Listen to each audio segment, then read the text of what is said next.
Salut à tous, j'espère que vous vous portez bien. Ça fait longtemps qu'on n'a pas fait de vidéo et bon, on va dire quoi, je m'excuse vraiment pour ça, mais actuellement, c'est chaud les gars, c'est chaud. J'ai l'habitude de dire aux gens que l'école c'est important aux États-Unis et du moins, on essaie de se battre à notre niveau quoi. Donc, la vidéo d'aujourd'hui, c'est pour parler d'un petit élément que j'ai remarqué et j'ai aimé le partager avec vous bien sûr.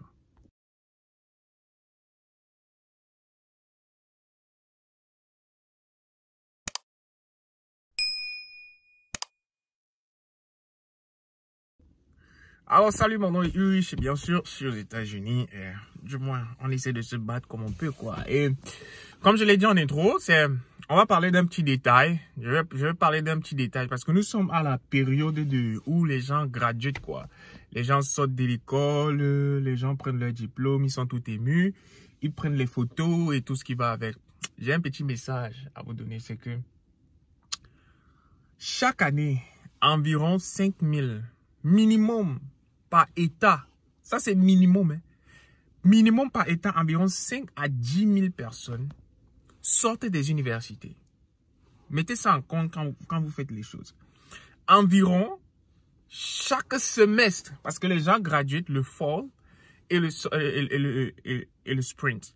Donc chaque semestre, environ 5 000 à 10 000 personnes graduent aux États-Unis. Environ. Ça peut être plus même. Mais regardez le marché de l'emploi aujourd'hui. Le marché de l'emploi aux États-Unis est, pour certains domaines, presque fermé ou d'autres tellement saturé. C'est pour cela que je recommande souvent aux gens, c'est quoi? C'est que quand vous décidez de faire des études, surtout ici aux États-Unis d'Amérique, faites l'effort de faire des recherches sur certains domaines de la manière approfondie. Je dis bien de la manière approfondie. Parce que c'est beau de venir dire que je vais faire tel domaine, je vais faire tel domaine, je vais faire tel domaine. Récemment, nous avons fait une vidéo où nous vous expliquons que voici comment on cherche le domaine dans lequel on veut faire aux États-Unis. Parce que ici, les choses sont tellement vastes et tellement élargies. Parce que nous, en Afrique, on pense que quand on dit qu'on travaille à l'hôpital, un exemple, quand on travaille à l'hôpital ou bien quand on bosse à l'hôpital, on ne fait que 2 ou 3 choses qui sont par exemple, soit je suis docteur, soit je suis infirmier. Non, pas du tout. Il y a d'autres métiers dans le domaine de la santé qui payent énormément. Ok, et que ces domaines-là même, parfois quand vous êtes encore à l'école, vous avez déjà les offres de job, les offres de travail en fait. Et ça c'est pour tous les domaines. Vous devez faire vos recherches en fonction du domaine dans lequel vous voulez faire. Et c'est que la communauté africaine francophone aujourd'hui, c'est quand ils arrivent aux États-Unis, on dit non, on va faire dans le IT. Je tiens à vous dire une chose, c'est que quand je suis arrivé ici il y a de cela 5 à 6 ans, on me disait que va faire nursing parce qu'il y a l'argent là-bas. Aujourd'hui, ce n'est plus le nursing. Aujourd'hui, tout le monde te dit va faire le IT, va faire le DevOps, va faire ceci. Écoutez, et moi je vais vous dire une chose. Les gens qui vous conseillent là, hein, les gens qui vous conseillent en fonction de leur profil. C'est-à-dire, tu peux voir quelqu'un, il te conseille en fonction de son profil à lui. À lui. Pas en fonction de ton profil à toi. Nous avons tous un profil académique. Nous avons tous un profil intellectuel. C'est mieux de conseiller quelqu'un en fonction de son profil. Tu ne vas pas dire à quelqu'un qui... Parce que quand nous arrivons ici aux États-Unis, n'est-ce pas, nous avons tous un rêve, nous avons tous une idée dans la tête. Donc quand les gens vont venir vous dire que je viens d'arriver aux États-Unis, je ne sais pas quoi faire. Pour moi, c'est un mensonge. C'est un mensonge. Parce que quand vous arrivez, vous avez au moins une idée. Alors la question que je vais vous poser c'est, est-ce que vous avez mûri cette idée-là? Est-ce que tu as mûri cette idée? Est-ce que tu as fait des recherches sur cette idée? Est-ce que tu as guetté les écoles, les opportunités de travail et tout et tout? Internet vous sert à quoi? On va dire ça comme ça. Google te sert à quoi? Internet, ce n'est pas seulement aller sur TikTok faire les trucs ou bien regarder sur YouTube les vidéos bizarres. Non. Internet est là pour t'aider à avoir des informations. Il faut que tu rassembles un certain niveau d'information pour pouvoir commencer. On ne part pas à l'école aux États-Unis pour partir à l'école. Ça, il vous le dit. Jusqu'à preuve du contraire. On ne part pas aux États-Unis à l'école juste parce qu'on dit que oui, je pars à l'école, je gradue. Tu gradues, tu as quel type de degré académique? Tu as quelles compétences académiques? Qu'est-ce que tu as? Question. Vérifiez les diplômes que vous faites. Et moi, pour ma part, je dis en général, quand j'ai regardé le petit monde de l'emploi aux États-Unis, c'est quoi? C'est que quand vous partez à l'école, essayez de regarder les diplômes qui sont dans le STEM. Quand je parle de STEM, c'est sciences, technologie, ingénierie et mathématiques. Quelqu'un va te dire, mais tout le monde va faire ceci, je vais être businessman. Je vais faire mon master en quoi là? Il y a des gens qui me disent que, oh, je vais faire le MBA vraiment parce que j'ai envie de faire le business. Laissez-moi vous dire une chose. Tu n'as pas besoin de MBA in business pour faire le business. Non, pas du tout. Ce dont tu as besoin, c'est le skills. Et qu'est-ce qui protège ton skill? C'est le diplôme académique. Le diplôme académique dans le domaine dans lequel tu fais.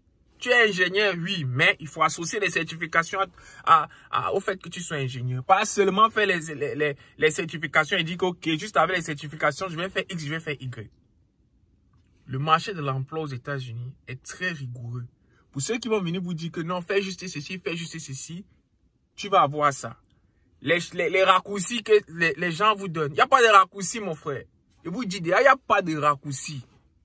Pour avoir quelque chose, il faut travailler dur pour l'avoir. Il faut avoir la bonne information. Il faut faire la recherche qu'il faut pour pouvoir atteindre un objectif. Je vous prends juste un petit exemple. Dernièrement, j'avais parlé de ça dans une de mes vidéos. Je vous avais dit, comme moi particulièrement, je suis dans le domaine de la santé et tout. Je vous donne une petite info. Allez regarder un job, ok, aux États-Unis dans le domaine de la santé qu'on appelle perfusionniste. C'est quoi un perfusionniste? Allez regarder. C'est quoi un perfusionniste? Combien d'Africains de l'Afrique francophone connaissent ce que c'est qu'un perfusionniste? Un petit exemple. Ça, c'est...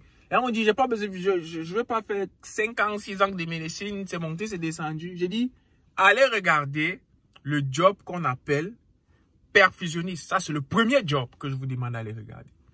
Le deuxième job, pour ceux qui disent que je ne veux pas faire tel nombre d'années à l'école et tout, allez regarder dans le domaine de la tech.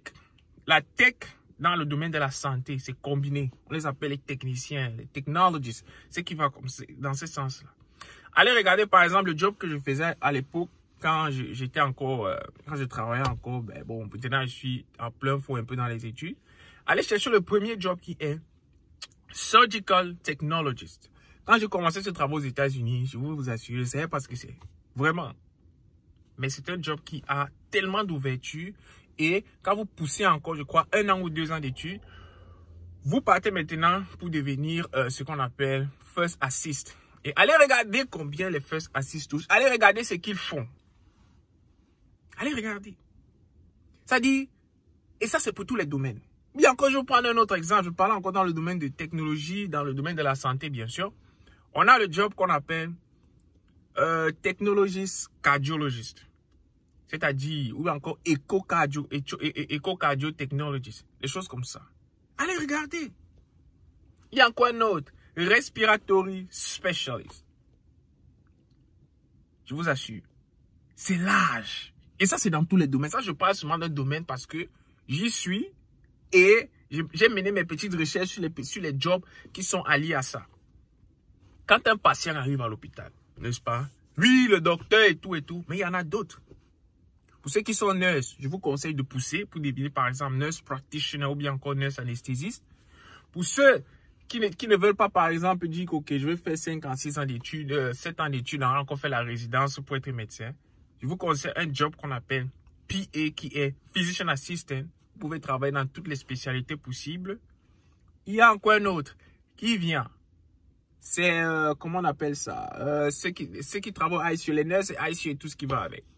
Le domaine est large, mes chers. N'allez pas à l'école juste pour dire que j'ai gradué. Tu as gradué, tu sais faire quoi?